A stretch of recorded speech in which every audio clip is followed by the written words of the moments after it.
تحية عظيمة لبلد العظيم سوريا، وألف رحمة ونور على جميع شهداء سوريا بجميع المناطق والمحافظات.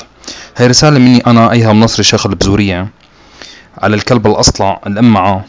إذا بتفكر بأغانيك وكلماتك بتكون عم تعلم على سوريا وعلى شرف البنات السوريات، بقول لك أنت لحد هلأ ما طلعت على سقف صرماية البنت السورية.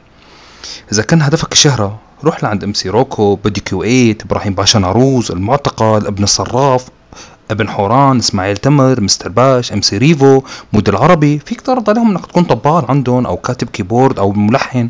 لا، ملحن كبير عليك. مسيح صرامي منيحة، مسيح صرامي متناسبك تماما، يعني انا هيك رأيي. فيك تعرض عليهم انه يشغلوك، واذا ما شغلوك انا بشغلك عندي. تم مسح صرماية ايهم نصر الشيخ البزورية من قبل الكلب الأمعة. نحنا بنعرف انك انت كلب، وبأغانيك هي بنعرف انك انت عم تحاول تشهر حالك. ما في داعي تورجينا، بنعرف انك كلب، مشان هيك حاجة تنبح.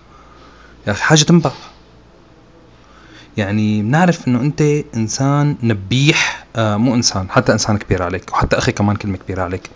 انت انسان نبيح، كلب يعني اصلي، كلب اصلي، كلب اردني اصلي. فحاجة تورجينا عضلات لسانك بنباحك. وبتمنى انك تضب اختك وامك يا زبالة الاردن يا فاجر يا داعر. وحاجة تقعد تحكي حكي انت مالك قده.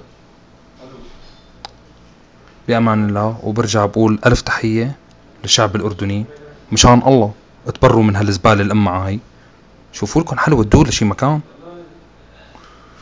والسلام عليكم ورحمة الله وبركاته.